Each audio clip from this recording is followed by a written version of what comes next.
Mr. Co-President Nigel Farage, freedom and democracy. Well, good morning, Mr. Van Rompuy. You've been in office for 1 year, and in that time the whole edifice is beginning to crumble. There's chaos. The money's running out. I should thank you. You should perhaps be the pin-up boy of the Eurosceptic movement. But just look around this chamber this morning. Just look at these faces. Look at the fear. Look at the anger. Poor old Barroso here looks like he's seen a ghost. You know, they're beginning to understand that the game is up. And yet, in their desperation to preserve their dream, they want to remove any remaining traces of democracy from the system. And it's pretty clear that none of you have learned anything.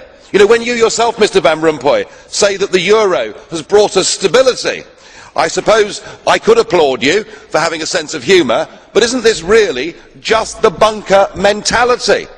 You know, your fanaticism is out in the open. You talked about the fact that it was a lie to believe that the nation state could exist in a 21st century globalised world. Well, that may be true in the case of Belgium, who haven't had a government for 6 months, but for the rest of us, right across every member state in this union, and perhaps this is why we see the fear in the faces, increasingly people are saying, we don't want that flag, we don't want the anthem, we don't want this political class, we want the whole thing consigned to the dustbin of history. And we had the Greek tragedy earlier on this year, and now we have the situation in Ireland. Now I know that the stupidity and greed of Irish politicians has a lot to do with this. They should never ever have joined the euro. They suffered with low interest rates, a false boom and a massive bust. But look at your response to them. What they're being told, as their government's collapsing, is that it would be inappropriate for them to have a general election. In fact, Commissioner Rehn here said they had to agree their budget first before they'd be allowed to have a general election. Just who the hell do you think you people are?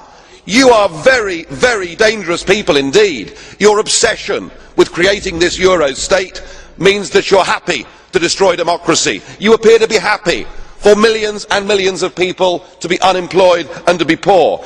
Untold millions must suffer so that your Euro dream can continue. Well, it won't work, because it's Portugal next.